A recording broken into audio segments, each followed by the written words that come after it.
The sky was still bruised with night when I eased my truck out of the driveway, the engine's low growl the only sound for miles.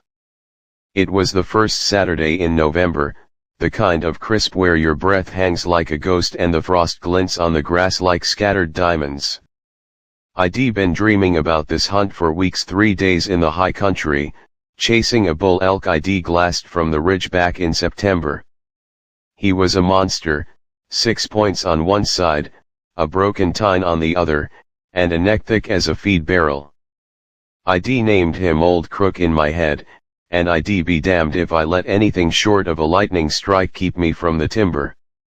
My gear was stacked in the bed, the old .300 Win Mag my granddad carried in Korea, a thermos of black coffee strong enough to wake the dead, and a pack that weighed more than my ex-wife's grudges. I was wearing the same canvas jacket I'd had since I was 19, patched at the elbows, the color of creek mud. It smelled like pine pitch and gun oil and every good memory I'd ever made in the woods. I rolled past Harlan's place slow, headlights off so I wouldn't wake the dogs. Harlan's my neighbor, retired Marine, built like a brick shit house, and the only man I know who drinks coffee with a splash of bourbon before dawn. His porch light was on, a yellow bulb buzzing over the steps. He was out there in his robe and slippers, cradling a mug the size of a soup bowl, steam curling up around his beard like campfire smoke. "Morning, you sorry bastard," he called, voice gravelly from 60 years of cigarettes and yelling at recruits. "You're up early even for a heathen." "Got a date with a big boy up on the north face," I said, leaning out the window. "Don't wait up." He raised the mug in salute. "Bring me back some liver. I'll fry it with onions." That's when it happened. Harlan took a step down the porch, misjudged the edge, and the whole damn mug went airborne. Time slowed like it does when you're about to eat dirt off a horse. The coffee arced through the air black, scalding, a perfect parabola of misfortune, and slapped me square in the chest. I felt it hit like a slap from God himself. The jacket soaked it up like a sponge, the heat blooming through the canvas and into my skin. I yelped, more surprise than pain, and the truck rolled to a stop crooked in the road. "Jesus H. Christ, Harlan!" I hollered, jumping out. The coffee was dripping off my chin, pooling in my boots. The smell was everywhere, bitter, rich, and now permanently fused with the scent of wet wool. Harlan stood there, empty mug dangling, looking like a kid who'd just broken his mama's vase. "Well, hell. I'm sorry, Jake. That was meant for the roses. Your roses drink coffee now. Doctor's orders. Caffeine's good for the soil." He scratched his beard. "You want a towel or a new jacket? I got one inside."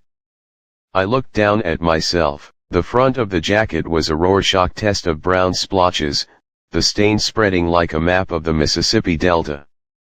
My shirt underneath was clinging to me like a second skin. Any sane man would be turned around, gone home, showered, and cursed the day Harlan was born. But I've never been accused of sanity. I wiped my face with my sleeve, smearing the mess worse, and laughed. Couldn't he help it? The absurdity hit me all at once. Here I was, 42 years old, soaked in lukewarm coffee, about to hike 10 miles into grizzly country with a rifle older than I was. Most folks would call it a bad omen.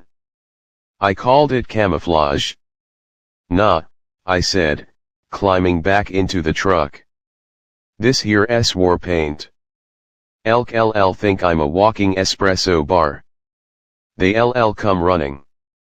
Harlan shook his head. "You're tetched, son. Runs in the family."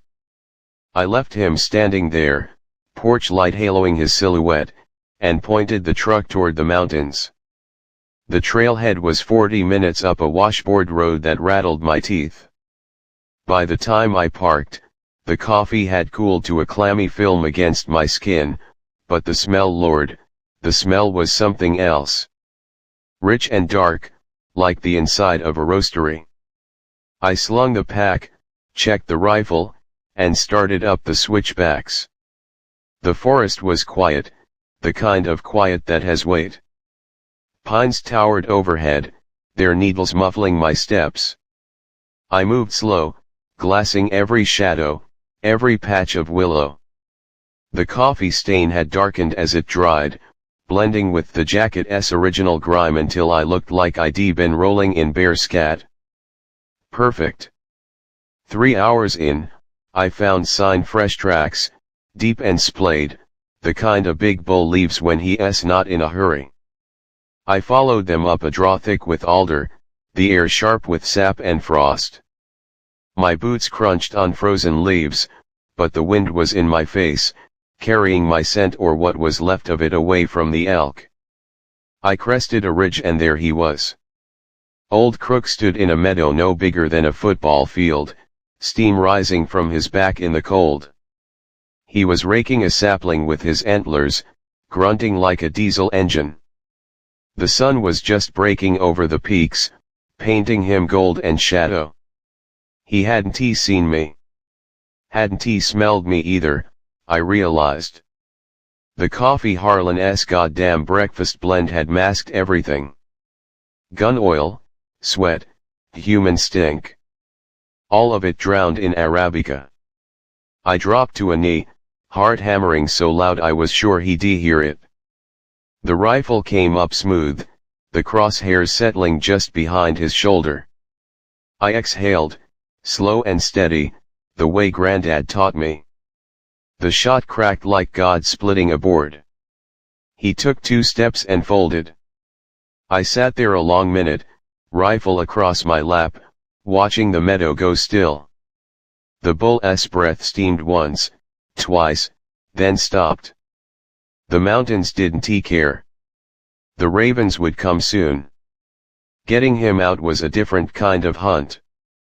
I quartered him where he lay, the work bloody and cold, my hands numb by the time I had the meat in game bags. The coffee stain had crusted stiff, cracking when I bent my arms. I smelled like a Starbucks that been dragged through a slaughterhouse.